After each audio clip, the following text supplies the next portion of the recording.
Next sum பாருங்க exercise 3.2 ல fifth sum find the degree measure of the angle degree angle கண்டுபிடிக்கணும் டிகிரில கண்டுபிடிக்க சொல்றாங்க subtended at the center of circle of radius 100 cm by an arc of length 22 cm கொடுத்துறாங்க. இப்போ பாருங்க இதுக்கான solution நம்ம முதல்ல இதுக்கு ஒரு சர்க்கிள் எடுத்துக்குவோம். எடுத்துட்டு இதோடைய ரேடியஸ் எவ்வளவு அப்படின்னு சொல்றாங்கன்னா ஆங்கிள் வந்து நமக்கு கண்டுபிடிக்க சொல்றாங்க. ரேடியஸ் வந்து 100 சென்டிமீட்டர் அப்படின்னு சொல்லிருக்காங்க. ஆர்க் லென்த் வந்து எவ்வளவு சொல்லிருக்காங்கன்னா 22 சென்டிமீட்டர் அப்படின்னு சொல்லிருக்காங்க.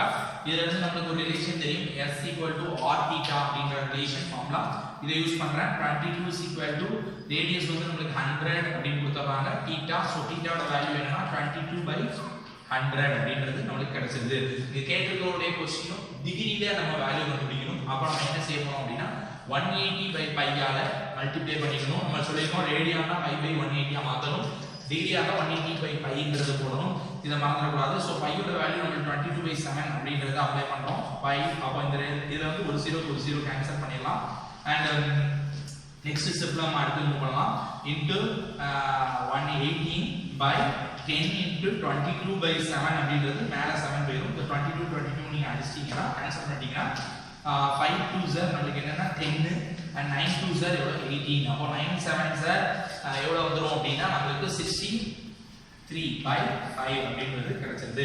இதுல இருந்து நான் அந்த 63/5 எப்படி நான் டிகிரில எழுதும்போது 12 டிகிரி and 36 minutes அப்படின்னு எழுதுறேன் அப்படிங்கறத பாருங்க. இதான் இதோட ஆன்சர். தீட்டாவோட வேல்யூ இது ரொம்ப கவனமா வாட்ச் பண்ணுங்க. எப்படி 63/5 12 டிகிரி 36 minutes அப்படின்னு எழுதுறேன். ஒரு டேஷ் போட்டா minutes, டிகிரி minutes, ரெண்டு போட்டா செகண்ட் அப்படின்னு சொல்லுவோம். இப்போ பாத்தீங்கன்னா 12 டிகிரி 36 minutes அப்படின்னு எப்படி எழுதுறோம் ஆன்சர் அப்படின்னா முதல்ல கொடுத்திருக்கக்கூடிய 6 கரெக்ட் ஆன்சர் 63/5 நான் என்ன பண்றேன் 63 5 ஆல டிவைட் பண்றேன்.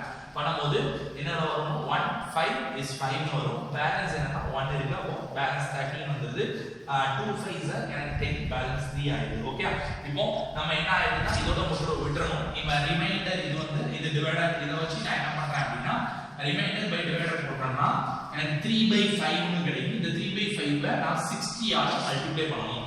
60 அதாவது ஒரு 1 hour equal to 60 minutes அப்படின ஒரு கான்செப்ட் இருக்கு. 60 minutes equal to 60 seconds இந்த கான்செப்ட் படி பண்றனால நீங்க கிடைச்சக்கூடிய ரிமைண்டர் வச்சு டிவைடர் 3/5 னு போட்டு 60 அப்படி ஆல மல்டிப்ளை பண்ணும்போது 12 5s 60 அப்படின்றது எனக்கு கிடைக்குது.